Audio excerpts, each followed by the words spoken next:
Once upon a time, in the distant kingdom of Illumina, where the mountains kissed the sky and rivers sang to the moon, there was a princess named Seraphina. She was born under the rarest of stars, a celestial event that was said to grant the bearer extraordinary gifts. Yet, Seraphina's gift was unlike any other, and it was a gift that none could see.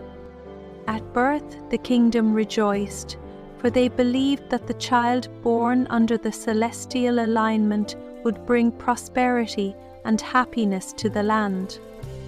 However, as the days passed, it became clear that something was amiss. The royal physicians and astrologers were baffled when they tried to see the child. Her body, though soft and delicate, did not reflect light, nor did she cast a shadow. The princess was invisible to all who laid eyes on her. Only the softest of whispers, the rustling of silk, and the faintest footprints in the dust marked her presence. The king, King Adaran, and Queen Alara were devastated. Their dreams of a future queen, wise and graceful, were overshadowed by the realization that their daughter could not be seen. The royal family tried every remedy known to man and magic. They consulted the greatest sorcerers from distant lands, but no spell could reveal the princess.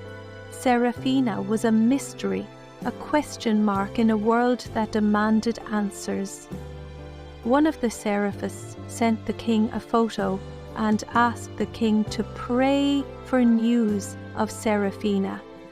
The mistress of coin, the royal family tried everywhere it could to find answers. The sorcerers, baffled, told the king and queen that Seraphina was not cursed but blessed. She had a gift that even they could not fathom. The Fayans and their descendants were equally baffled too, and ceased to give credit to the sorcerers, seeing what they already had in themselves, quote, the wonder of the world. As the years passed, the kingdom's fascination with the invisible princess grew. People spoke of her in hushed tones, curious yet cautious. The invisible princess will lead us to greatness, they would whisper, though none could ever see her. The palace servants had learned to feel for her, guiding her with gentle hands as she moved through the halls. They treated her as a normal child, despite her unseen form. Only her voice, soft and lilting, gave away her presence. Seraphina grew up in the castle, surrounded by the beauty of its gardens and the comfort of its walls. But she lived a life of loneliness. She longed to walk among the people, to be seen, to be loved. Her only companions were her royal tutors and the few who had learned to listen, to sense her quiet presence. Despite her invisibility, Seraphina was incredibly kind and wise beyond her years. She would often sit with the elderly in the royal gardens, listening to their stories, offering words of comfort. She would walk in the moonlit courtyards at night, her thoughts as quiet as the soft breeze, hoping one day to be noticed, to have someone look her way. One summer evening, as the sun dipped below the horizon, casting the sky in shades of gold and lavender, Seraphina found herself wandering in the royal library, one of the few places where she felt a sense of belonging. The library was vast, filled with ancient scrolls, tomes, and mysterious books that no one had dared to open for centuries. It was there that she discovered something unusual, an old leather-bound book with no title, several names. She was drawn to it as if some unseen force beckoned her forward. She opened the book with trembling fingers, and to her surprise, the pages were filled with detailed illustrations of creatures, magical beings, and artifacts. Among them, a hidden prophecy. The prophecy spoke of a princess born under the rarest of stars, whose invisibility was not a curse but a test. It read, "In the darkest hour, when the world is on the brink of shadow, the invisible princess shall emerge. She will bring the light of wisdom and strength to the world, but only if she can unlock the hidden power within her." Seraphina was stunned. Could this prophecy be about her? She carefully read the rest of the book, learning about a mystical force known as the veil, which could conceal or reveal hidden truths. The veil, the book described, was both a protective barrier and a source of power. To unlock it, one must journey to the heart of the forest, beyond the kingdom, where an ancient temple lay hidden for centuries. This temple, the book said, was guarded by the guardians of the veil, ancient spirits bound to protect the sacred knowledge within. Only the chosen one, the invisible princess, could enter and unlock the temple's secrets. Determined to find the answers that had eluded her all her life, Seraphina made a decision. She would leave the safety of the palace, embark on this perilous journey, and discover her true destiny. Her heart was filled with both fear and excitement, for she knew that the world outside would be a difficult and dangerous place for one who was unseen, as one who couldn't move because she was compelled by her fear and a sinking mindset. And she wrote.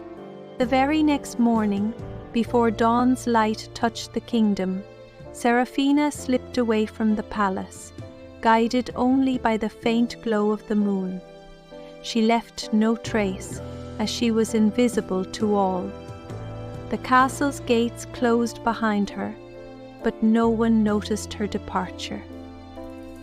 As she journeyed into the wild forest, the air grew thick with the scent of pine and earth.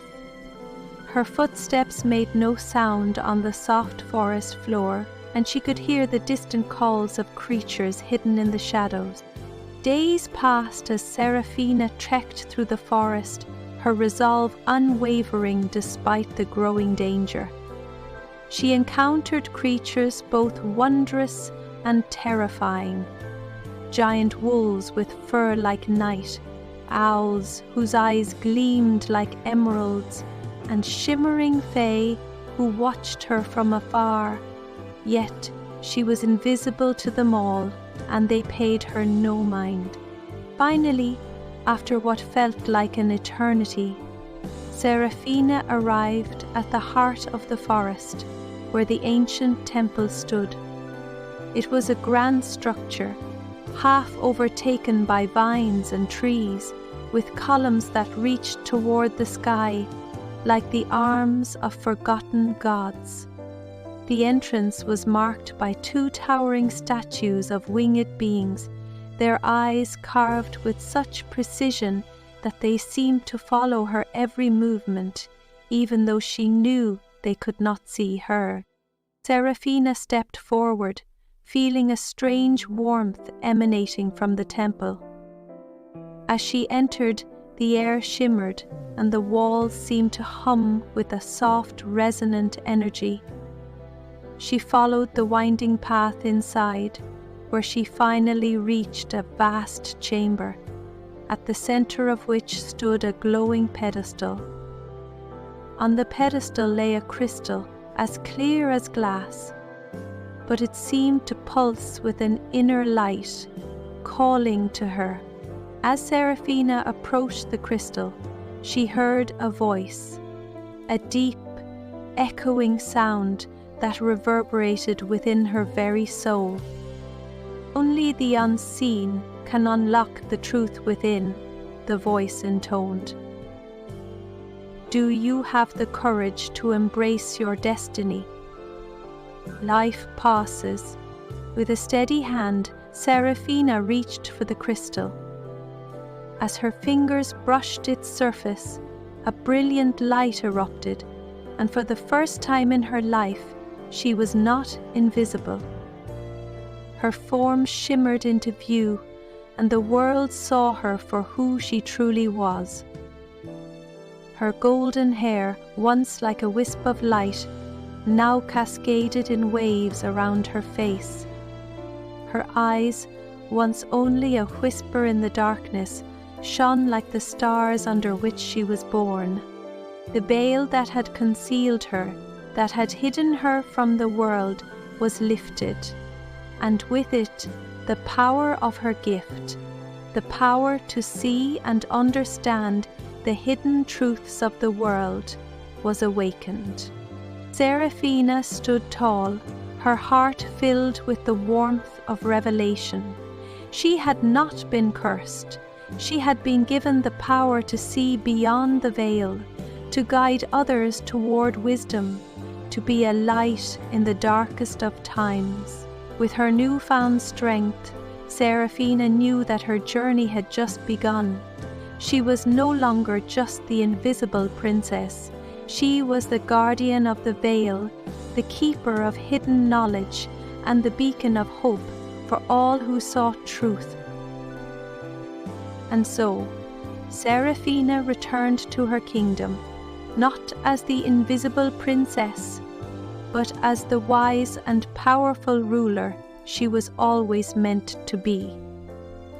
With her guidance, Illumina flourished, and the world learned that sometimes the greatest gifts are the ones that cannot be seen, but only felt. For Seraphina, the invisible princess, had found her true place in the world, not in the light, but in the balance between shadows and light, where she could help others find their way.